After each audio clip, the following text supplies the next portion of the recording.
It's like, dude, that's the same shit. You asked me the same fucking question, dick. So heated. It's not Dick, even. you fucking. It's not even you. You're so angry. Well, no, why? Let's start this thing, fool.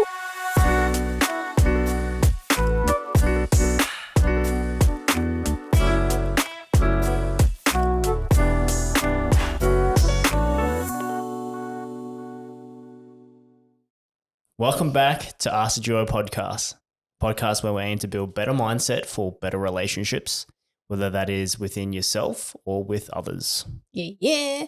Now, jump right into it. We are exactly talking about relationships, and it's another Ask the Duo with your relationship questions. So another one we picked from a forum where we found all these relationship questions, and we're just going to pick it apart and give our opinion on these. Yeah, let's do it. And some of these are quite juicy. Well, sort of. In my opinion, anyway. I think this one could be a quite common one where your partner's parents may not like you. So this is exactly that situation. Damn. I'm just going to read it. My boyfriend and I have been dating for a little over a year. We make each other incredibly happy. We've both been in long-term relationships before, and there's a mutual feeling that this is the first relationship where we could see it leading to marriage. Basically, since I've met Good English, brother. Hey? So good. Basically, since we've met, his parents have been cold to me. When I go over to their place, they freeze me out or ignore me. I've tried multiple times to bring up things I know they're interested in, and they'll respond with silence. This would be fine, except his mum likes to pull stunts where she'll call him out of the blue and rant and rave about how I don't fit into their family. What should I do? Wow. So my understanding is they've been dating for a year. And every time is it he? Yeah, I assume this is the girl because she said my boyfriend and I. So every time she goes over to her boyfriend's place, her boyfriend's parents ignore her, basically. Yeah. And talk shit about her. Or just give her the cold shoulder. Shoulder. My English is exceptional today. Yeah, today is great. Okay, so yeah, that's pretty shit. That's I would hate to be in that position because you don't know what to do. Especially, like, I don't know the situation, especially if the boyfriend is still living at home, I think. And you have to go over and visit the boyfriend and you have to experience that. That's pretty hard. Yeah, that's hard, hey? And I think it's kind of hard because 1 year of dating is not that very long, to be honest. Yeah. And I feel like you're still figuring each other out. But I feel if you're both, as in you and your partner, are both on the same page, fuck the parents. To be honest, fuck the haters. Yeah, fuck the haters. Like if you both, as in you and your boyfriend's on the same page in terms of what you guys see with each other, what you guys are trying to plan for the future, etc. You know, don't take it too hard. Before that, though, I think what I would like to know if I was her is how the boyfriend feels about this, how he feels about the parents not liking me, and also what he intends to do. I guess, like, he doesn't have to explicitly do anything, like as in call his mom out or call his dad out, but it's like, will this affect him? Because in the long run, if it does affect him, which is completely fine, that's all like up to his choice, because it may affect him emotionally, then it should be something that they need to talk about. And if it's something that may affect their relationship in the long run, I rather just be like, upfront about maybe this is not something for us then.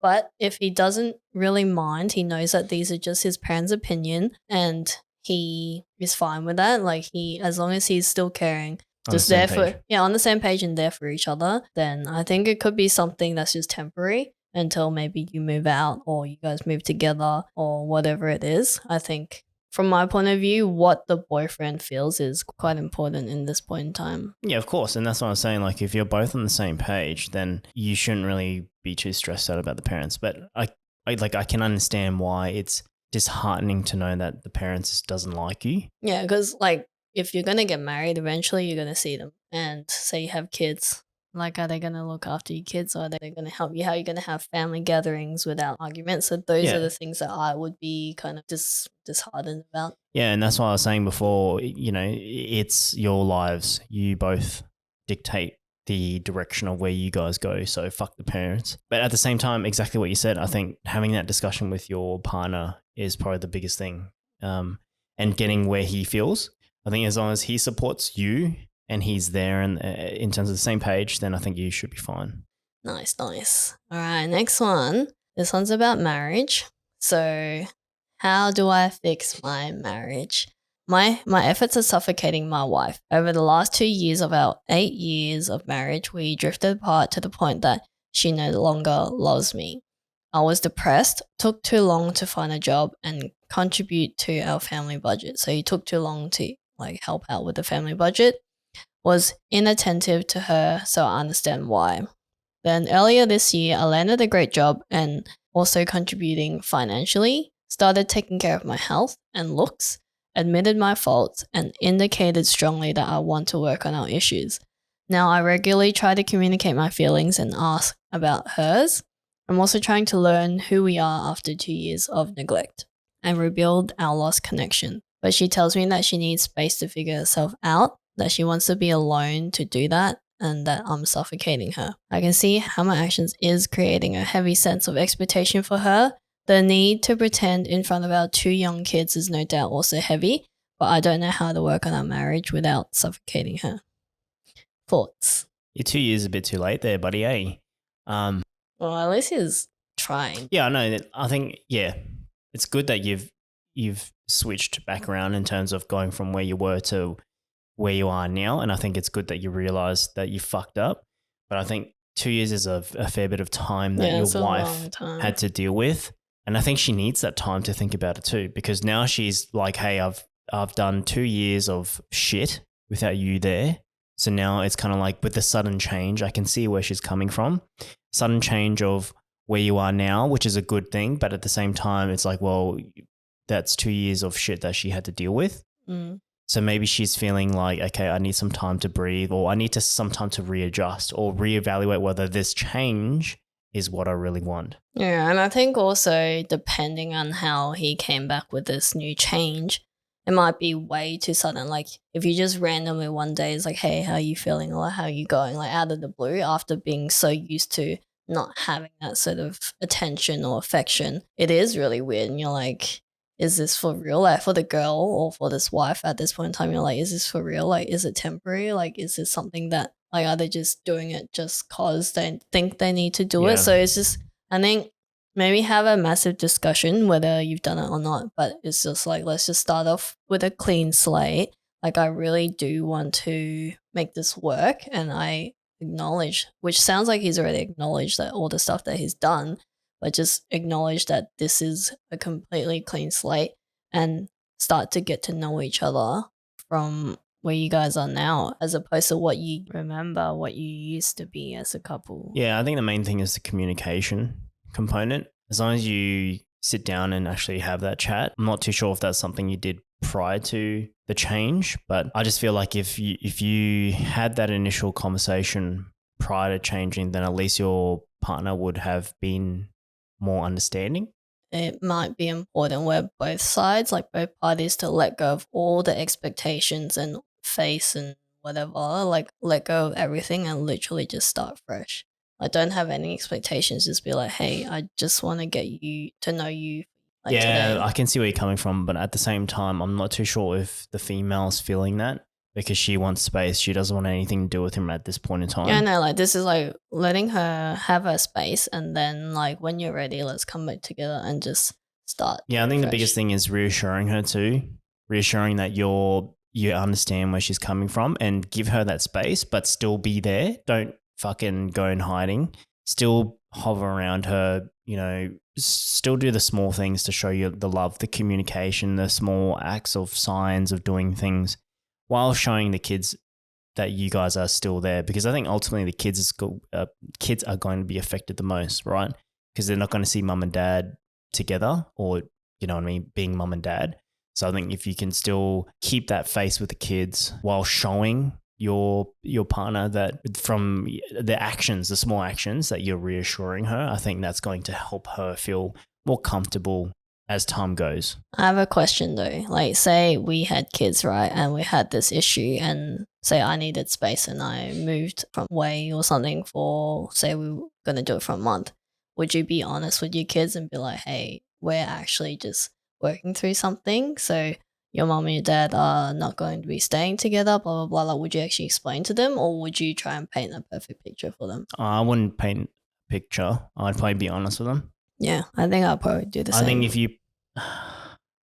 I think you paint the perfect picture, even though it's not the real perfect picture, the kids are going to know. Yeah, they'll feel like something's They're going to feel it. They're smart, like as much as they're little shits, but they will know what is actually going on. Yeah, no, I agree. Just wanted to see your opinion. Oh, wait, next one. All right, this one I find a bit juicy. Why juicy, mate? So it says, my fiance of 6 years asked me to cancel a marriage 2 months out from the wedding. That's fucked. Yeah. So the reason for that was because he said he felt uneasy about me. But the backstory is they've been in a relationship for 6 years, engaged for 2 years, and they are in love and have been going steady and have had an exclusive relationship with each other. So no one else outside of that. However, a few years back, he did ask that he wanted an open relationship at one point.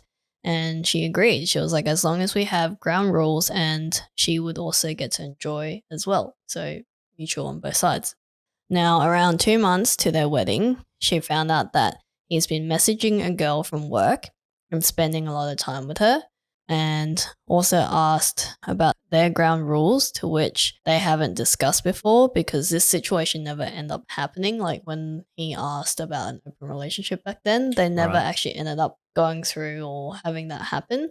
So there was no ground rules. It was just like, as long as we have ground rules, they're open to it, but then never ended up with having that situation. So at this point in time, 2 months out of the wedding, when the fiance was messaging another girl, the girl was asking to put ground rules in, but the guy ignored the demands that they make ground rules and kept seeing the other girl from work, which she did ask for him to stop seeing. Or like, if you were to see her, at least see me just as often, which makes sense to me, or let me enjoy as well. And then what he said was he banned me from enjoying any local guys and says that he can give me the opportunity when we go abroad. How screwed up is that? Yeah, that's pretty fucked. That's it. Next question.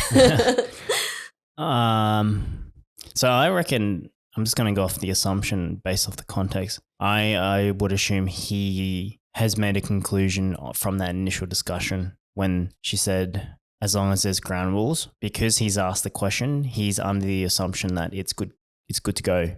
Yeah, but from my point of view, like, even if someone did think of it, saying that, yeah, it's okay, because she did say that it's okay. But one, there was no ground rules established yet. So as the person who wants to be in an open relationship, wouldn't you go back to your partner and be like, hey, is this still up for discussion, or are we still figuring out the ground rules? Because now they actually want to go out and have an open relationship. But it seems like he just went out, didn't say anything. So I'm saying, and then she found out. Yeah. So I think it always falls back to this, but the communication component is missing. I mean, well, I think it's not just communication. There's dishonesty at this point. Yeah, of course. But old mate, you should have just fucking asked her, what's the ground rules? No, but the other screwed up thing is, why did you wait until 2 months before your wedding? But I think it probably happened before that, but it's like, for it to happen or find out, or you to talk about this whole situation 2 months before your wedding, that's pretty screwed up. It is pretty fucked. Usually I like to see things from both sides, like both people's point of view, but in this case I really feel like the guy did screw up. It's a two-way street, man. You can't go out and do the dirty and then ban your fucking missus to do anything for herself. It's a two-way street, and wait dude. till you go abroad. Like, what does that even mean? What if you never travel? Like, this feels like that's fucked he's up. A bit controlling. Sorry, buddy, if you're watching this, I don't agree. Hey, that's pretty fucked up, mate. You cooked that. You fucking cooked that, brother. Yeah, I don't know. But like, at the same time, I guess something that the female could have done is just maybe ask to see, are we going to set any ground rules rather than leaving the discussion so open that it's vague? Yeah, I think because they didn't finish the conversation, they should have established the ground rules initially, especially when she mentioned ground rules. And I think if anyone in a relationship that is considering an open relationship, whoever that starts that conversation, or even if it's both of them, you already have that in your mind that you're wanting to do an open relationship. So if you both are inclined to go, yeah, sure, and open to it, then discuss about that stuff. Like talk about those things, because open relationships hard because you got to be mutually. It's really a lot on your emotions. Like it takes a lot on your emotions. Yeah, but you guys got to communicate. You guys got to talk about each other. I mean, talk to each other about. Talk about each other. About what you're going to do. Like, you know what I mean? It's like if you're going to go bone a chick, then she's got to be like, okay, cool, go do that, but do it safely as long as you do it within that ground rules. But I think it's also the actions when she said, if you're going to go see the other girl, at least see me just as much or stop seeing her. And he completely ignored that. And then let's put some ground rules in place. And he also ignored that. Yeah, I can understand where she's coming from, because when you're seeing more of the other person as opposed to your actual relationship, then you'll build emotions and a liking for that other person. Yeah, more. But like not letting her, like one, not just ignoring her about establishing the ground rule, and then two, ignoring or even respecting what she's saying about, hey, like I feel like you're not giving me attention, you're going to see the other chick more. And also saying no to her seeing other guys as well. So it's like he is just essentially saying no, all the fun. Like I can have fun, but no, you can't. Like I dictate what you can or can't do. Yeah, and that's just not it for an open relationship. You know what I mean? That's, yeah. Sorry, man, you fucked up. I'd be so annoyed if I was. You fucked up, brother. It's just, this girl. All right, this next one, it wasn't anything from this forum, but it is a question that we've heard about quite a lot, and also because we're also in our 30s, it's something that come across our mind. So what would you do if you broke up with a long-term partner now in your 30s, and what are your thoughts on dating apps? In your 30s it's harder, I feel. I'm not talking my experience, but just thinking about in my younger days when I was like searching for chicks, and you know what I mean, like it was just easier back then, like in the early 20s or just when you're younger, because social life was such a big thing back then, and it was easier because you're always going out, all your friends are always going out, you're always like meeting people from other people and people meeting this person.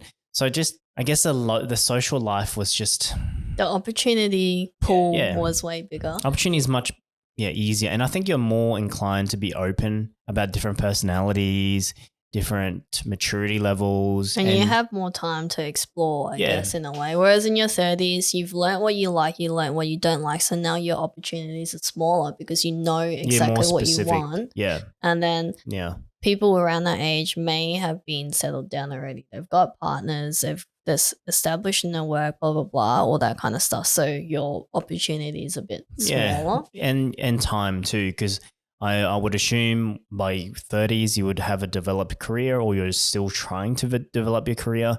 Yeah. So you don't have that much time to waste, essentially. Yeah. So the question is, what if this happened to you? What would you do? Shit, man. If we were one day to say kaput, no more, see you later, alligator.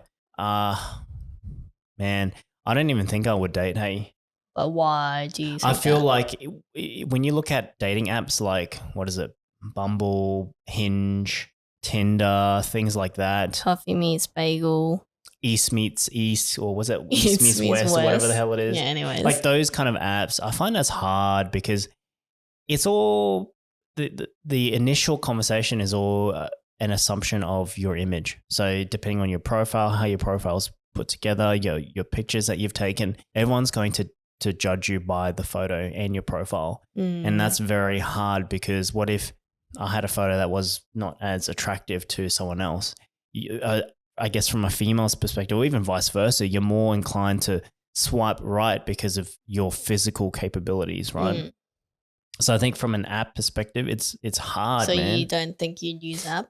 I don't know if I would. Hey, I mean, I would go on it just to explore and go, oh, yeah, cool, whatever. This is what it's like. Yeah, but I prefer the good old fashioned face to face. Yeah. Because I like to talk to someone and actually get to know that person besides their physical aspect, I guess.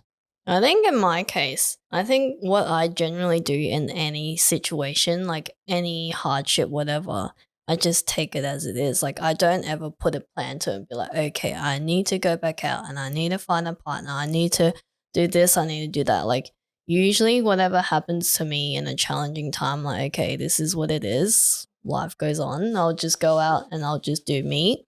And if I do get a chance to meet someone, then cool. If I don't, then I'll just keep working on me.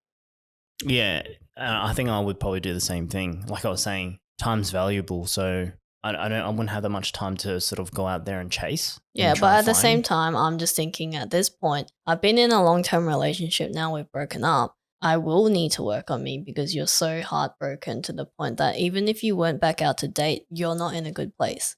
So I think until I'm back where I'm satisfied and happy with myself or happy where I am and be peaceful with myself, that's when I'll be ready to or be open to go back out and actually see what's happened. That's why I would just take it as it is. Until I'm ready, I'm just going to do whatever works for me and whatever keeps me peaceful. Yeah, there's no rush, I think. And like you said, you got to work on yourself. Yeah, but I think the reason why people think about this question too, I think more so in a female's perspective, if a female wanted a family and stuff, like your 30s is quite a crucial time. Like if you want a kid and you had the hopes and dreams of having a kid or a family, then yeah, I can see why this question is important. But at the same time, life is just life. Like you can't control what happens. Like you can control yourself and what you do with yourself in terms of self-improvement, like looking after yourself, all that kind of thing. But in terms of controlling where you are at each stage and each part of your timeline, you can't control that. Yeah. Same thing, I probably won't go on a dating app. So I would go on it because I'm curious. I'm like, okay, this is what's cool, what it's like. Because I've never used a dating app because when we were together, I didn't think that stuff was Tinder was like quite new, right? Yeah, I mean Tinder. I think I signed up for lols and I was showing you. Remember? Yeah, when we were together. Yeah, and I was showing like I would just show her like just the people on it, and you find some interesting. But I mean, like when we were dating, like first started dating, I don't think Tinder or all that was quite popular. It was probably quite new. Yeah, it was fresh off the boat. Oh my God. Do you remember that time when I told you my friend came to me and asked me if we were okay?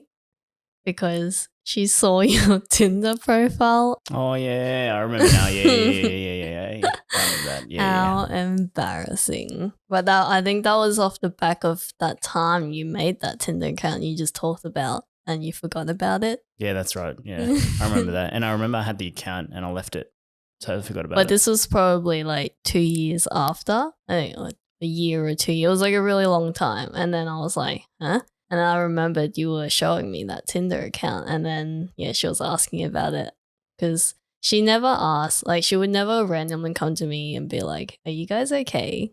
Yeah, that was actually pretty funny. You good moment. Misleading people. As if. What a player! What are you doing on Tinder? Checking out some ass. Gross. And next one, different values in life. So this one is also quite screwed up. So this is coming from a male's perspective. I've been married for a year and I'm really struggling to stay switched on in this marriage. She doesn't work and has no plans to work due to her saying work life isn't for me. So I pay everything towards the bill, rent, food, and days out. And she loves planning days out and holidays, planning everything when it involves me spending money. And at the time, she's dreaming of a second luxurious home and her parents telling me to buy a new home. So essentially buy her that new luxurious home. And at the moment, he's barely making ends meet. So he can make peace of this if she was a traditional housewife, but 90% of the time, he has to cook his own food and order takeout because she doesn't like to cook or clean. I can already see what you're saying in your head because I know these are the type of girls that you hate the most. Man, how did you, like, my question is, how the fuck did you marry this chick? Like, shit, she must have some powerful fucking, Well, I just feel like, first of all, in the bigger picture kind of thing, they have different values and different views of life. Yeah, correct. But how the hell did you sign up to someone that's like that? You know what I mean? Like, you would have figured this out at least like before you even got married, right? And look, the flip side of that is you probably didn't even know until you actually got married with this person. But yeah, man. This is why hypothetical questions do come a long way in relationships, because you need to ask about these things. If you don't get to experience it properly, asking hypothetical questions can help you get a gauge of what they think or their views on a certain situation. Yeah, and I can understand why people don't ask those hypothetical questions, because they just don't, I don't know, that maybe they just don't think ahead. And it's okay if you don't think ahead, but marriage is a serious fucking thing. It's a big deal, man. Like, you're signing up to this one, it's what they call one pussy for life kind of thing. Like, I hate putting it in that kind of way, but bruh, like... Yeah, but at the same time, I think if it's just between that couple, that's fine. Like, that's one problem. But they have another problem where the parents is, like, her parents is also expecting a lot from him. So I think he's in a really hard situation. I have a friend who went through the same thing, and mate, you just got to run, hey. Just set it afire and run. So he was also in the same situation where he had to pay for everything by... Yeah, it's pretty much... similar situation where I guess the difference was she actually worked, but in the fact of the parents and the expectations from her as well was you have to, like, she basically wanted to live at home, be a housewife, and he had to supply everything, buy a big home, 2-story house, buy branded designer bags, buy fucking branded vehicles. But did she clean? Did she cook? No, actually. Okay. I don't think she cooked. I don't think she cooked. I think she was just good at eating. Well, I don't know. Like, I feel like there are people that can cater for girls or partners like that, but that's as long as you're happy with doing that. Like, happy with catering for that. But and that's not a bad thing. Like, if you're a dude out there that likes a girl that does that stuff, cool. Like, let her enjoy her life. As long as you're happy with it, that's the main thing. But yeah, but in this case, I don't think he's happy because he's struggling to make ends meet still. Yeah. And he's working to fulfill all that, plus the parents' like hopes and dreams and all that kind of stuff. So it sounds like he's under a lot of pressure. Yeah, man. Like I said, just she belongs to the streets, man. Get it, flick her away, send her away, mate. I don't know, and you're not happy, right? And it's gonna have a massive toll on you mentally and physically because you're struggling in terms of financially. So how the fuck are you gonna survive in the next 2, 3, 4, 10, 15 years where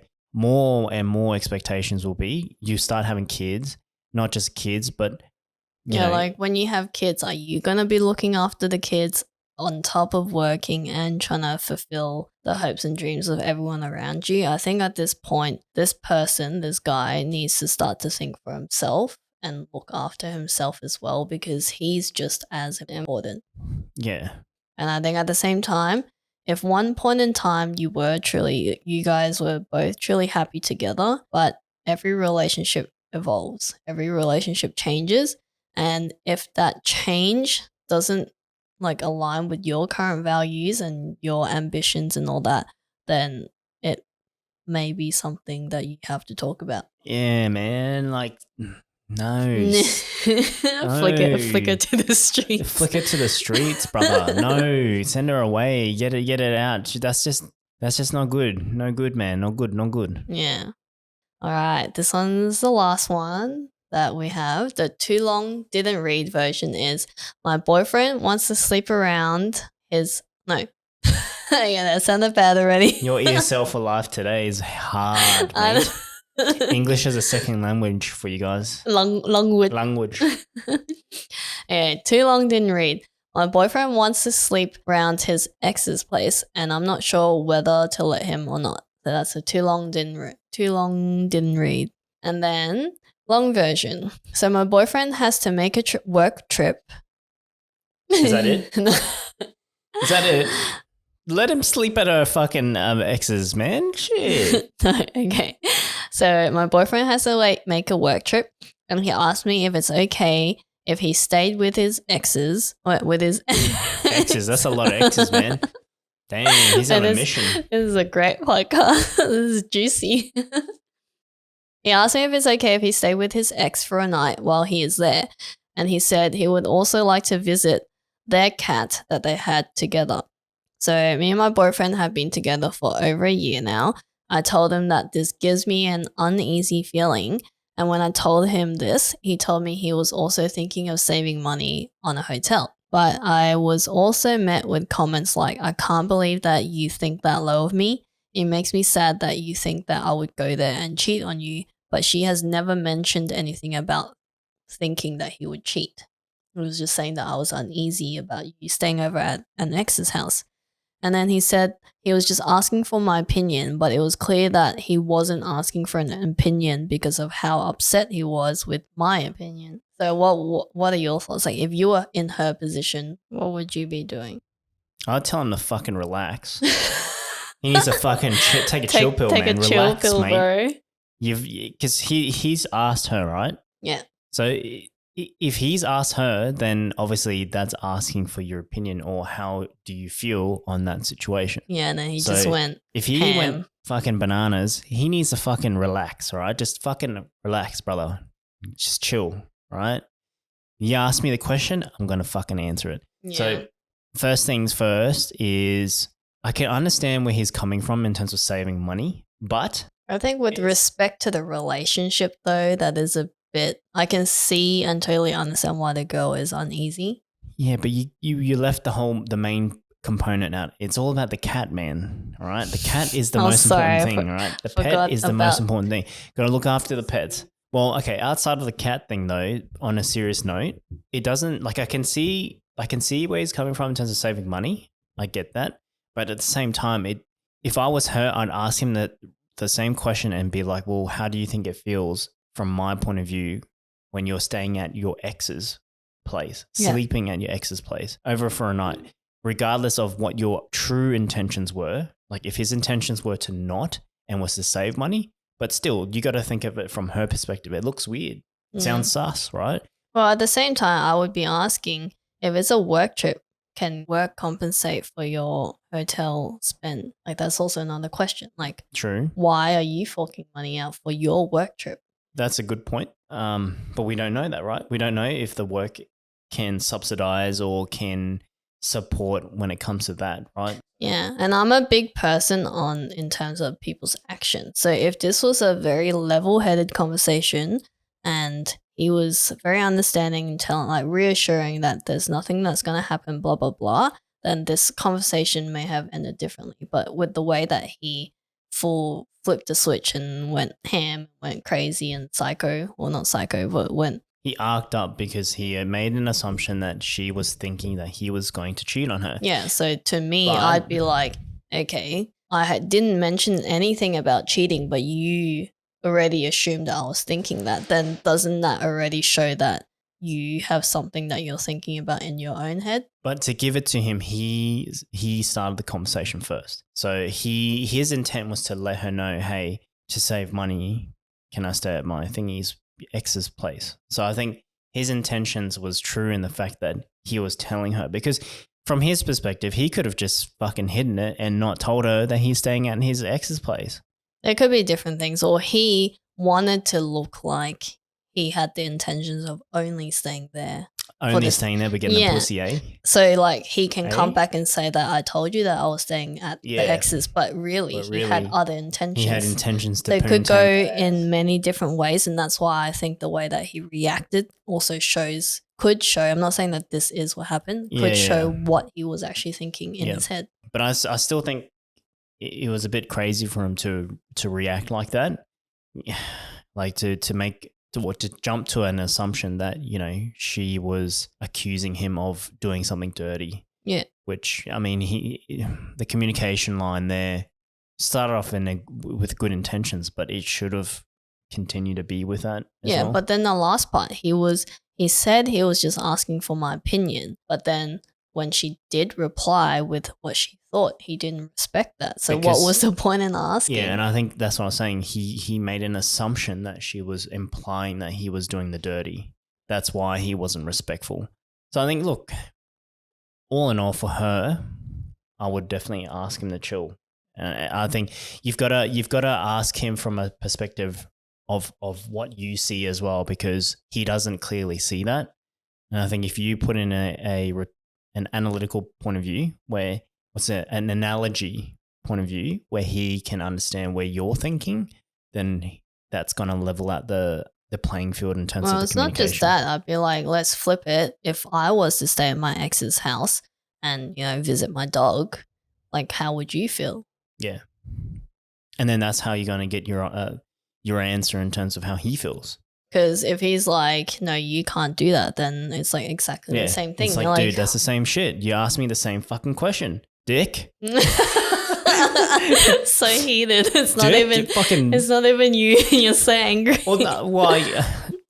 It's just that it just doesn't make sense that he would, arc up like that. You know what I mean? Like, if you're asking the question and she's just questioning, I get it, but you got to see it from her perspective too. I'm just feeling morally for myself, even for me to be like, hey, can I go stay over at my ex's place because I need to go there for work? I would feel weird doing that. Like, with respect of our relationship, I would rather choose other options, and I would rather pay $500 for a hotel than to choose that option. Yeah, and I guess you don't know the history of the ex too. Like, they could have ended in a mutual way, or they could have ended where he loved her more, or whatever it is. So he still has feelings, like unleft feelings with her. Yeah, exactly. That's just me spitting shit, but still. Yeah, there's no context, so we don't know. There's probably bigger stuff to the picture, but just from this message, this is how I feel. Yeah, or she's got a fine ass and he wants to fucking hit that shit, you know what I'm saying? But hey. Yeah, well, that's the end of our questions, but what are some key takeaways that you saw from these relationships? Man, to be honest, it seems like majority of the stories is the key component is the communication component, right? Seems like either one person's lacking the starter. But let's talk about it. I think a lot of it is not asking more questions. Like, some people have asked the questions. It's voicing the question. Yeah, no, but some people have started the question or asked something, but they never continued or finished the conversation. So sometimes you need to ask 2 or 3 or 4 more questions to kind of get to the actual core of what you want to get out of this situation or out of this scenario. But they usually just start from one question and then kind of left it as that. Yeah, so it's asking more questions. Like, for example, the husband with the wife that doesn't do anything, when they were dating, did he ask more questions? Like, what are some things that you love to do? Where do you see yourself in 5 years? Or like, what would you love to be doing? Like, asking those kind of questions, just being curious, asking more questions and getting to know each other more in that sense. I think it's the communication component, asking more and starting more. So 2 ends of the spectrum, and being curious too, because like that relationship where the guy got married and that chick is useless. Like, he could have figured that out before. That's what I mean, like asking more questions. Even the first one where the parents, like the partner's parents didn't like her, is asking the partner what his thoughts are, like actually genuinely wanting to see what he's where thinking. he stands, because he could be a guy where it's like, nah, I respect my parents and I'm going to follow my parents. Or he could be the other side and be like, fuck my parents. I feel true about us. So I'll do whatever for us, kind of thing. Yeah. So I just feel like there's not enough follow-up questions. Yeah. And you've got to be curious. Like, wouldn't you want to know what things would look like short term, medium, long term? Because ultimately you've got to live through it. You've got to push yourself through it. And then you got to face those things too. So being curious can be really handy. Yeah, for sure. All right, that comes to the end of our Ask the Duo relationship questions. Very juicy ones, and I love doing these. So if you have any of your own relationship questions, feel free to ask them in our DMs or in our comments. Shoot them through, baby. Yeah. All right, that's it. Bye. Peace out.